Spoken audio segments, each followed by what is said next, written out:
OC সাহেবকে বলবো 48 ঘন্টার ভিতরে এই দর্শনকারী রবিকুলকে অ্যারেস্ট করতে চাই।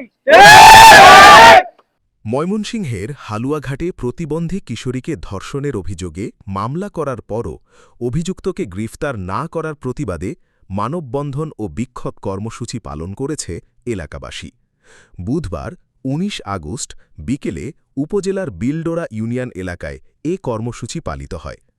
অভিযুক্ত রফিকুল ইসলাম উপজেলার পূর্ব নিশ্চিন্তপুর দিগারকান্দার এলাকার মৃত আব্দুল জব্বারের পুত্র।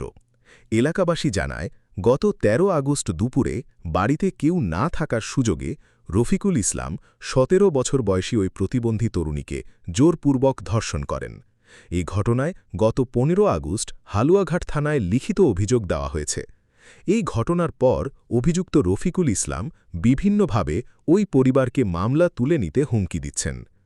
মানববন্ধনে বক্তারা দ্রুত অভিযুক্তকে গ্রেফতার করে তদন্তের মাধ্যমে ঘটনার সুষ্ঠু বিচার নিশ্চিতের দাবি জানান। সেই দিকটা যখন আসে সেই মেয়েটিকে গড়ে বাল দিয়ে নিয়ে মুখে গলায় গামছা দিয়ে বাইরে দর্শন করেছে। কি বলেন আপনারা? আমি ক্ষুধার্ত আহ্বান জানাবো, এখানে সাংবাদিক ভাইরা আছেন, এলাকাবাসী আছেন, আমি আজকে হাজার হাজার লোক এই বিলডোরা ইউনিয়ন দিগারকান্দা গ্রামে উপস্থিত হয়েছেন।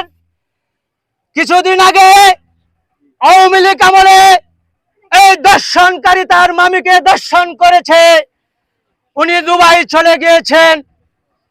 এর পূর্বে এই ব্রিজের মাথায় একটা বাড়ি আছে, সেই ছোট্ট একটা ফ্যামিলি ৫ কাঠা জমিন ছিল, সেই লোকটি অবৈধভাবে দখল করেছে।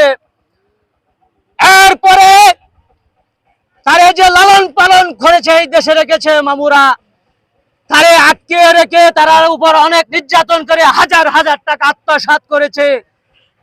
বলেন আপনারা ঠিক আছে কিনা? আমি হালুয়াঘাট পুলিশ প্রশাসনকে বলবো, হেরদৌস ওসি সাহেবকে বলবো 48 ঘন্টার ভিতরে এই দর্শনকারী রবিকুলকে অ্যারেস্ট করতে চাই।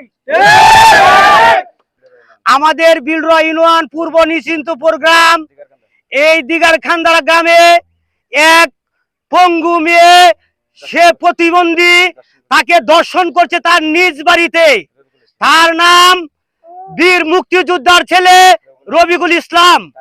সে একবারে ২-৩ বার নির্যাতন করেছে, কিন্তু আমরা আগে জানতাম না। কিন্তু বৃহস্পতিবার দিন বিকাল ৪ ঘটিকার সময় আমরা শুনতে পারলাম সে তার নিজ ঘরে তার পরিবারকে দূরে সরিয়ে তার নিজ ঘরে এই প্রতিবন্ধী মেয়েকে আনিয়া একবার দংশন করেছে। তার পূর্বে দেখা যা বলা গেল যে এই ছেলে বীর মুক্তিযোদ্ধার ছেলে রবিকুল ইসলাম আরো এরকম কাজ অনেকই করেছে। আমার এলাকার এক মেয়ে, তার মামি লাগতো, সেই মামিকেও সে দর্শন করিয়া তার সংসার বিচ্ছিন্ন করিয়া সে আজকে এই দুবাই চলে গিয়েছে। দুবাই থেকে ফিরে এসে আজকে ৫-৭ বছর পরে আজকে এই বিশৃঙ্খলা গড় তৈরি করেছে। এই লোক যদি এই বাংলাদেশে থাকে, আমি মনে করি আমাদের জি আছে, আমাদের বাতিজি আছে, আমাদের মা বোন আছে, এরকম কাজ আরো করবে। তার উপযুক্ত আমরা বিচার চাই। এই বিচারে যদি তার ফাঁসি হয়, আমরা ফাঁসি চাই। আপনারা কি বলে?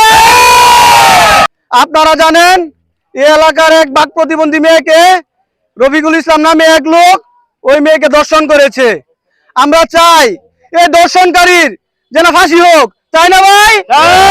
এবং হালুয়াঘাট প্রশাসনকে বলতে চাই ২৪ ঘন্টার মাঝে এই ভুক্তভোগীর যে দর্শনকারী রবিকুলকে যেন অচিরেই গ্রেফতার করে এই বাংলার মাটিতে যেন তাকে ফাঁসি দেওয়া হয়। আমরা কি চাই না ভাই? বৃহস্পতিবার দিন ৪টার সময় দর্শন রাস্তার টেনে হাইরে ঘর তুললিয়া করছি, কইরা হাইরিয়া দর্শন করছে, কইরা হাইরিয়া আমার মাইয়ারে বয় দেখাইছি, দাও দে খুবাইব, আরেকদিন আইলে দাও দে খুবাইয়া গাঙ্গ ভালো দিব। হ্যাঁ, আমরা এটার বিচার চাই। এ সময় তারা বিভিন্ন স্লোগান দেন এবং অভিযোগের বিষয়ে আইন শৃঙ্খলা বাহিনীর দ্রুত পদক্ষেপ কামনা করেন।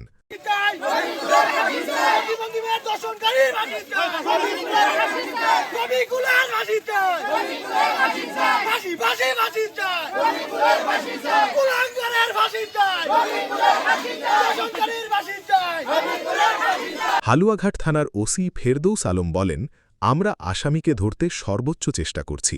আশা করছি দ্রুত সময়ের মধ্যে তাকে গ্রেফতার করতে পারব। News desk, channel Ichamati.